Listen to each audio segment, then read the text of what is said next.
Hello everyone, this is Erik, the Asian movie enthusiast, and this is my review of City on Fire, a Hong Kong action drama from 1987 that stars Chow Yun-fat and Danny Lee. It was directed by Ringo Lam. Now the following plot synopsis was taken from the website Love HK Film, and you should check out that website if you want just a bunch of recommendations on Hong Kong movies. So, like Donnie Brasco and other films of its kind, City on Fire explores the internal ethical struggle for a policeman who gets too close to his prey, the plot. After a fellow cop is knifed to death in the streets, Detective Chow, played by Chow Yun-fat, is put on the trail of some jewel thieves by his world-weary superior, Inspector Lau. Chow, however, has deep reservations about this assignment. "I fulfill my duties," Chow complains, "but I betray my friends." Despite his protests, he agrees to the job and attempts to befriend head crook Li Fu, played by Danny Lee. After a few tense situations, Chow is eventually accepted and asked to join in on the crew's next big score. As the two strike up a relationship or friendship, Chow's personal ethics are put to the test as he finds himself genuinely liking Fu, the very man he's supposed to arrest. Now, I'm going to be real with you. I've only seen City on Fire, I think, twice, way back in the day, and I was not that impressed by it the first few times around. Now, the good news is that I did enjoy it during my recent rewatch this week, but some of the problems I originally had with the film do continue to kind of linger. And the most obvious one that sticks out to me is the romance between Chow and his girl. It's just very underwhelming stuff. His fiancée is developed with like no nuance, very thin character, very simplistic and just kind of annoying, since most of the time she's on screen she's just in a bad mood and whining a lot, you know? Even worse, the relationship doesn't really amount to much of a story. You know, the filmmakers essentially finish it midway through the film. Just feels like a waste of runtime to me, and that wasted time does affect the development of the core theme, Chow's camaraderie with Danny Lee's character.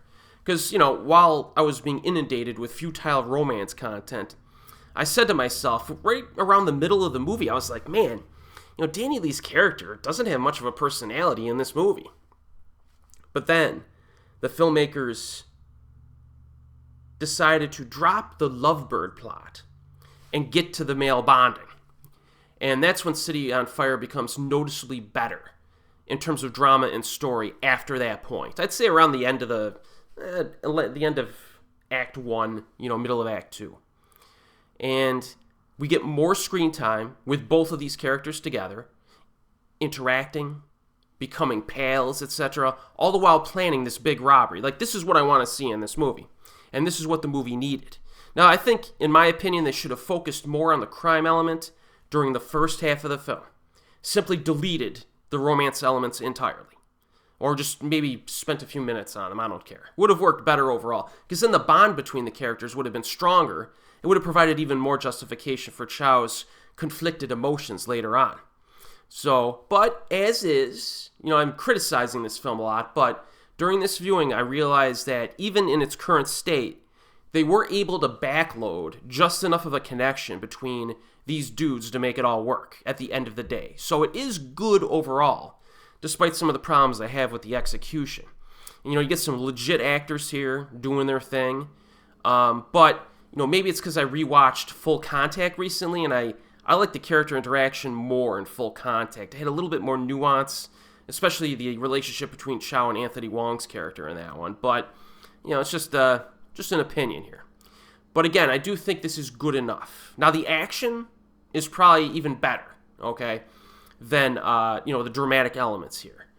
More of a suspense-based, foot chase-fueled type of action for much of the runtime, especially during the middle section. Because early on we get a robbery scene, has some gunfire, a good car crash.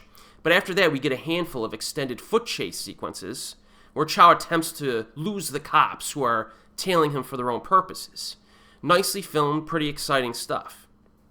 Now the final half hour has probably the best action set pieces in it. You get like this big robbery sequence that's set into motion and more of a traditional action vibe to those moments, and it delivers. So, like I said earlier, I do like City on Fire more nowadays. but I don't seem to love it quite as much as its reputation would suggest. I do recommend it, though. It is a good flick, and I have added it to my personal library, and I will rewatch it on occasion. It's easiest to find on physical media. The Blu-ray is available on eBay. So let me know your thoughts about this one. I'm probably sure I'm in the minority of not putting this one up on a real high pedestal. But as always, folks, we'll see you next time.